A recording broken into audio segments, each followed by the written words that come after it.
Hello. Very good to see you here. It's the first episode of my podcast with Mr. T. I already forgot my name since it's so early in the morning. Around around 8 a.m. here, you can even hear it from my voice. Today, my dear friends, I'd like to talk about the fear of posting, or the fact that many of us creators feel that in order to produce, to make a content, they would go out there on the internet. And in order to do that, we need perfect lighting, perfect sound, perfect everything. And that's where I think it all started with me. I was, watching, and I'm still watching all those great creators, YouTubers, which have great production value. It's almost as a cinema like videos. And when you watch all those guys making their content, it makes you suddenly feel that you need to at least look as good as them. You need to have that beautiful light that makes all your wrinkles go away. And basically all of that just creates this little this little huge actually insecurity in all of us, and prevents us from really doing what we actually love. And that realization came to me just a few days back when I was listening to this keynote of Gary Vee. Gary Vee is a, I wouldn't say he's not a guru, but he's this icon out there on the internet that has a clear personal brand. We all know what Gary Vee answered to all our questions basically, and yet we still love watching and hearing his podcasts, videos, everything from him. So that's the value of his personal brand, that just goes beyond really, the his own personality, I would say. And so I was listening to this podcast where he was just telling all his advice as usual, and then he mentioned this insecurity things, that we are just afraid of looking bad or good, and we just we pay too much attention to how we want other people to perceive us, and we create all these, I would say, kind of quality measures, which then usually stops us, right? It's like, it has to be a perfect day when the sun is at this angle, so it shines on me perfectly, so I can then record a video. So that's what was definitely stopping me from just being on the camera, because I thought that I had to do all those things and essentially not being myself, because I was always, and I'm still, I mean, I'm now in transition mode, but I was copying other creators a lot. Whenever I watch a new video from someone, or just stumble upon a new creator which has and had his own style, then I suddenly was like, okay, my God, I need to do this in order to get viewership. And that led ultimately to kind of a burnout, which is very sad, because suddenly, something that we both like doing, it can be anything creative.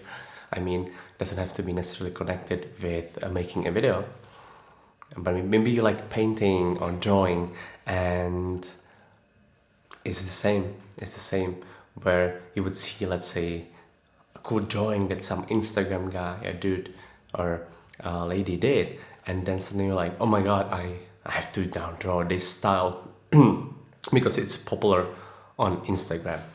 And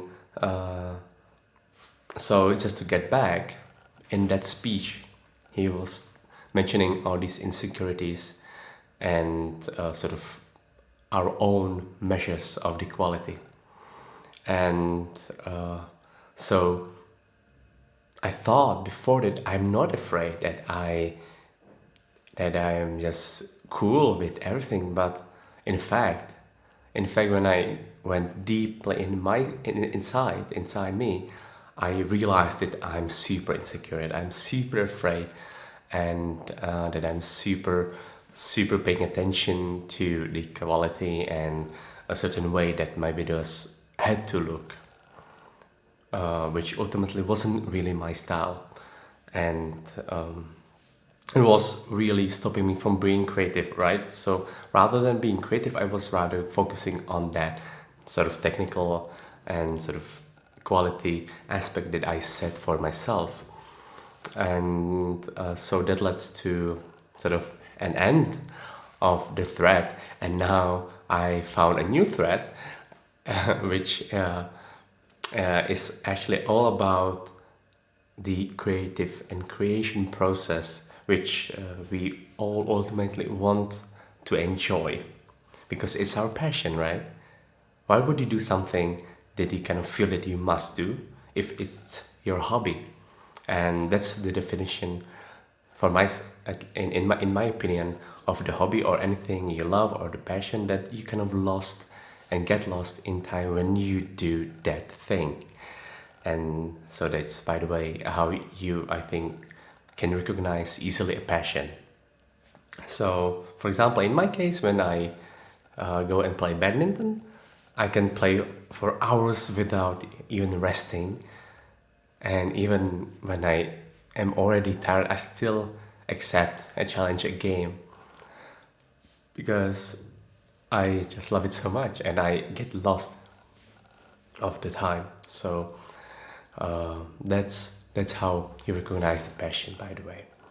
And so today, it's not about encouraging you, or I'm not a motivational speaker, I'm not a guru, but this is just an example of how we can and should slowly transition from wanting to be someone else to just really focus on what we want, how do we feel about the creation process. And of course, today in the morning I thought about maybe the way we could or can overcome all those fears of being on the camera. But then I realized that it would be something like, if you are afraid of heights and you want to overcome it, of course it doesn't happen right away. There has to be time, there has to be all those little steps that you would make towards then being not afraid. And this comes, I think, also into the creative process, where we definitely need to go slowly in order to achieve maybe that end goal that we all wished for. But perhaps there's no end goal, because we want to focus on the creative process, right? And so I think that the fear will always be there, because we ultimately put ourselves right in out there just for all those haters, and also the people who actually will enjoy it, to really either bite on us or either just sort of praise us. And so both should not influence us at all. At least that's something that I feel that, and again, it's something that is really difficult to deal with. So there can be only one negative comments, which I actually got in the past, and then that one comment, apart from all the other comments, that are positive, maybe that one sentence can just ruin your day basically, or your whole week. So again, it's something that is also difficult to deal with, and I don't think that it's just easy to listen to all those other guys and gurus out there who teach you on, let's say, YouTube, that you can't really, it's not that easy to let it go when they write that you look ugly, or when they just say that that your video essentially sucks. And right, because we all put so much effort into making our art. So you know, let's embrace the journey together. Let's be ourselves, or let's try to be ourselves, and find our own voice. Because being someone, or wanting to be someone else, and setting all those sort of uh, you know sort of not fake, but just let's not really think in our creative process about what other people might like, or what would get views, or maybe, oh my god, this idea is just embarrassing. And let's focus on something that, and be happy that we can both just do our art, or make our art. So thank you so much today for joining the first podcast. I'm so thrilled that this is actually gonna be the very first video that I will probably just put out there, and I will just be happy myself that I did this. I won't be anxious about the viewership, or the likes, or the dislikes, or the haters, because that's why we are here together. And it's why I'm here, to show you that we can just do anything, anything, and we should do, anything, because what gets out there is just, that's just the product of doing something that we like. So whether it will get likes, or whether it will get any recognition or not, we will be happy because we created it for ourselves. So have a great day. Enjoy your morning cup of vanilla rooibos tea with milk foam, by the way. And I'll see you, and I will hear you in a next one. So thank you so much, and Mr. T is out.